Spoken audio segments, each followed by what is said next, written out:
Assalamualaikum warahmatullahi wabarakatuh, Bapak Ibu yang kami hormati atau calon peserta PPG Prajabatan yang saya hormati.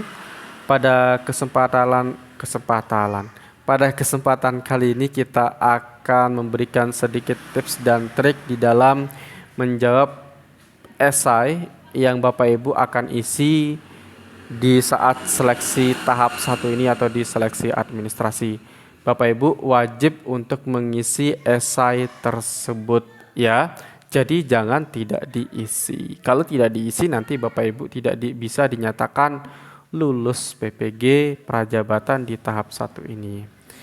Nah, kita akan bahas di esai bagian A Bapak Ibu, di mana di bagian A itu ditanyakan terkait dengan apa yang memotivasi Anda menjadi guru, apa yang Anda lakukan untuk mewujudkan motivasi tersebut. Nah, jadi pertanyaan A ini nanti ada sub-sub pertanyaannya. Ada 3 sub pertanyaan nanti Bapak Ibu yang akan ditanyakan di bagian A ini. Sub yang pertama ada di A.1, yaitu tantangan yang Anda hadapi dalam mewujudkan motivasi tersebut, bagaimana Anda mengatasinya. Nah, yang Bapak Ibu jawab nanti, kalau saran saya jawab yang A bisa Bapak Ibu, yaitu dengan cara apa motif Anda untuk menjadi guru. Nah, itu yang ditanyakan terlebih dahulu. Nah, tentu cara menjawab pertanyaan di poin A tadi adalah dengan cara pemikiran yang ideal. Idealnya apa sih yang kita lakukan sebagai guru? Yang pertama, sebagai guru kan itu adalah mengajar siswa. Ya, mengajar itu motif kita pertama. Apa motif yang pertama itu? Kita ingin mengajar siswa untuk mencerdaskan bangsa atau saya senang mengajar. Nah, itu motif yang sederhana. Nah, saya sarankan Bapak Ibu di dalam menjawab pertanyaan-pertanyaan esai tersebut, saya sarankan Bapak Ibu menjawab dengan jawaban yang sederhana. Kenapa saya sarankan seperti itu? Agar jawaban Anda itu tidak terlihat muluk-muluk. Karena hal yang sederhana kalau kita bisa lakukan itu akan menjadi nilai yang sangat bagus. Tetapi kalau Bapak Ibu menjawab dengan hal-hal yang muluk tetapi tidak bisa dilakukan, maka itu percuma. Itu namanya omong kosong. Ya. Jadi Bapak Ibu jangan sampai menjawab setiap pertanyaan yang ada di esai itu dengan omong kosong. Hindari yang omong kosong. Nah, Bapak Ibu, saya sarankan jawabannya yang dekat dari kehidupan kita, dalam kehidupan kita sehari-hari. Misalkan Bapak Ibu saat PPL, nah itu bisa menjadi jawaban Anda ketika menjawab esai. Atau Bapak Ibu mungkin sudah mengajar les dan lain sebagainya, itu bisa menjadi jawaban Anda. Nah, di A.1 ada bagian penting yang perlu kita jawab Bapak Ibu, yaitu tantangan apa yang Anda hadapi dalam mewujudkan motivasi tersebut. Bagaimana Anda mengatasinya? Ada 3 tips yang saya berikan Bapak Ibu untuk menjawab pertanyaan ini. Tips yang pertama adalah Bapak Ibu langsung jawab tantangannya. Minimal 2 sampai dengan 3 tantangan yang Bapak Ibu sebutkan. Ya.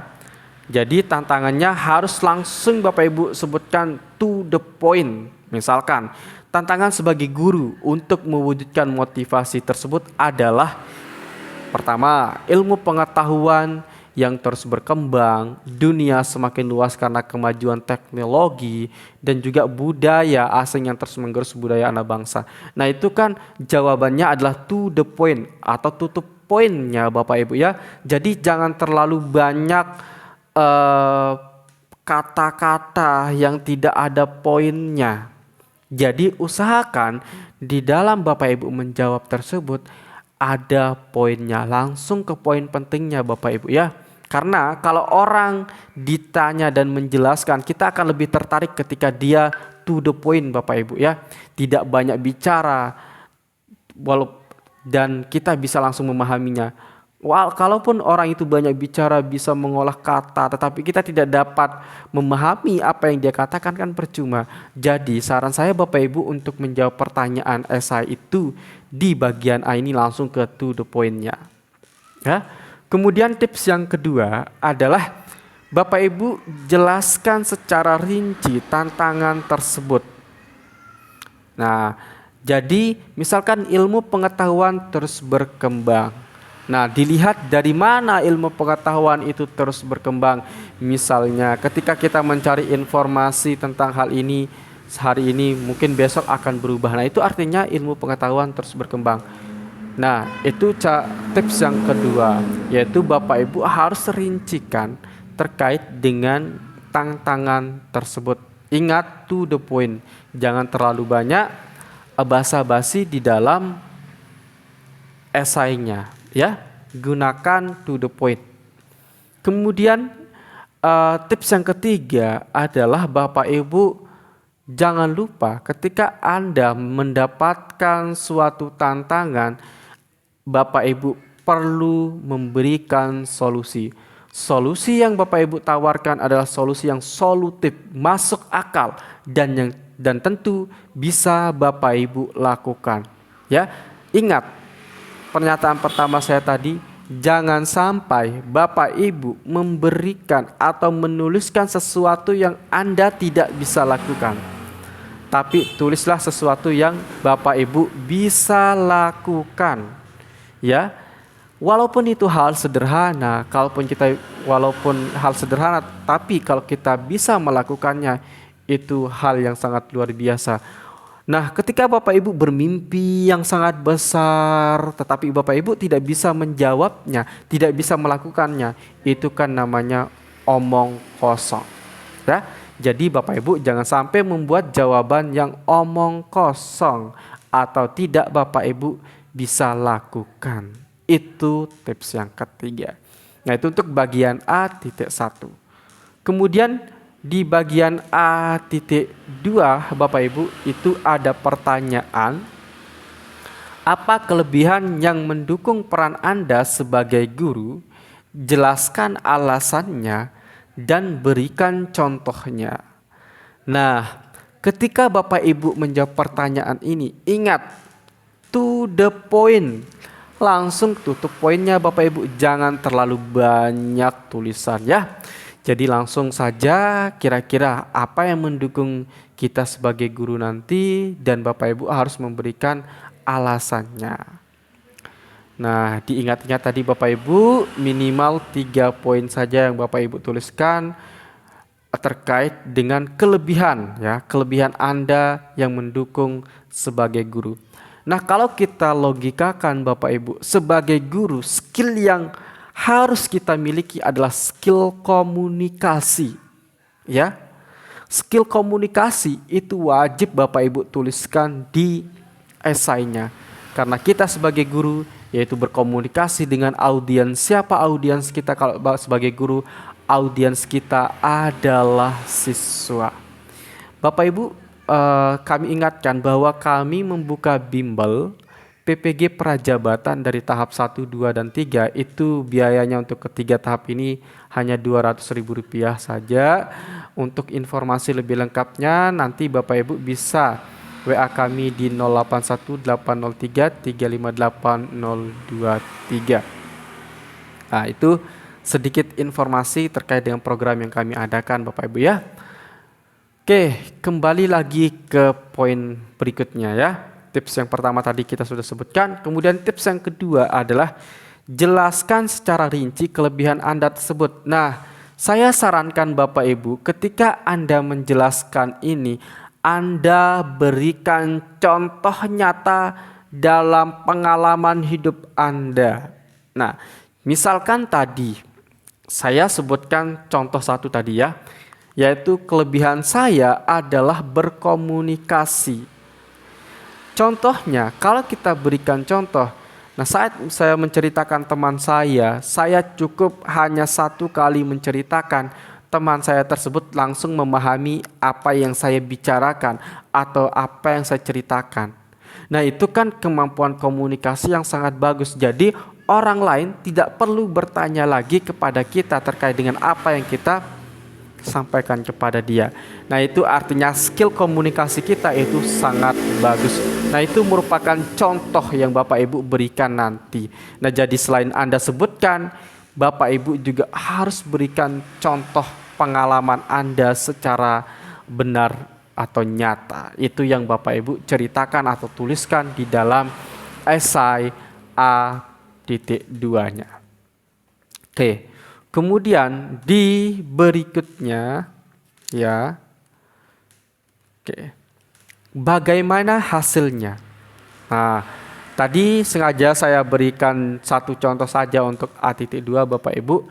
Nah, nanti Bapak Ibu kalau ingin mendapatkan contoh-contoh skill yang bisa mendukung Anda sebagai guru, nanti Bapak Ibu bisa mengikuti bimbel kami.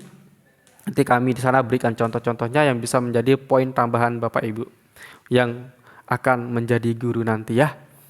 Oke, kita lanjut ke A.3, pertanyaan terakhir di bagian A ini Bapak Ibu, yaitu bagaimana hasilnya dari tantangan dan kelebihan yang saya miliki. Nah, ini adalah contoh jawaban yang saya berikan Bapak Ibu ya. Langsung saya berikan contoh jawabannya. Nah, dari contoh jawaban ini nanti Bapak Ibu saya akan poinkan tipsnya. Dari tantangan dan kelebihan yang saya miliki, dapat disimpulkan bahwa saya memiliki kemampuan menjadi seorang guru di masa yang akan datang. Setiap tantangan dalam menjadi guru harus dihadapi dengan pikiran yang luas dan terus belajar menyelesaikan tantangan tersebut. Selain itu, kelebihan dalam berkomunikasi yang baik juga sangat menunjang dalam menjadi guru. Nah, jadi nanti Bapak Ibu simpulkan, langsung Bapak Ibu simpulkan dari ketiga kelebihan tersebut. Bapak Ibu simpulkan langsung. Dari kelebihan yang saya miliki menunjukkan bahwa saya itu cocok menjadi guru. Nah, jadi Bapak Ibu misalkan dari 3 atau 4 kelebihan yang Anda miliki, Bapak Ibu langsung simpulkan bahwa itu Anda memang cocok menjadi guru. Nah, Bapak Ibu sebutkan secara pede aja di dalam esai bagian A.3 ini ya. Jangan sampai Bapak Ibu menyebutkan saya tidak cocok menjadi guru. Nah, maka Bapak Ibu kalau saat tes wawancara langsung di X ya, atau langsung dieliminasi. Nah, oleh sebab itu Bapak Ibu perlu kita belajar, perlu kita menggali isi esai-esai ini Bapak Ibu guru ya. Bapak Ibu bisa belajar melalui kami, melalui bimbel. Bapak Ibu bisa cari informasi-informasi di YouTube, di TikTok, dan lain sebagainya. Banyak cara belajar Bapak Ibu. Tetapi kalau Bapak Ibu ingin terprogram, kami ada programnya. Silakan Bapak Ibu hubungi kami di nomor WhatsApp yang ada di sini ya, di 081803358023. Nah, kami tunggu Bapak Ibu untuk WhatsApp kami nanti di tanggal 7 sampai dengan tanggal 24 Juni itu untuk rentang waktu bimbelnya. Di tanggal 7 dan 8 kita bahas esai. Kemudian dari tanggal 15 kalau nggak salah Bapak Ibu kita akan bahas tes substantifnya. Nah, baik Bapak Ibu, itu saja yang dapat kami sampaikan di video kali ini. Semoga banyak manfaatnya. Ingat, kita mulai di bulan Mei untuk bimbelnya. Bapak Ibu bisa melakukan pendaftaran dari sekarang. Untuk batas pembayarannya atau batas pendaftarannya itu di tanggal 7 Mei 2024 ini. Nah, itu saja yang dapat kami sampaikan Bapak Ibu. Mohon maaf atas banyak kurangnya dari saya. Sekian dan terima kasih. Assalamualaikum warahmatullahi wabarakatuh.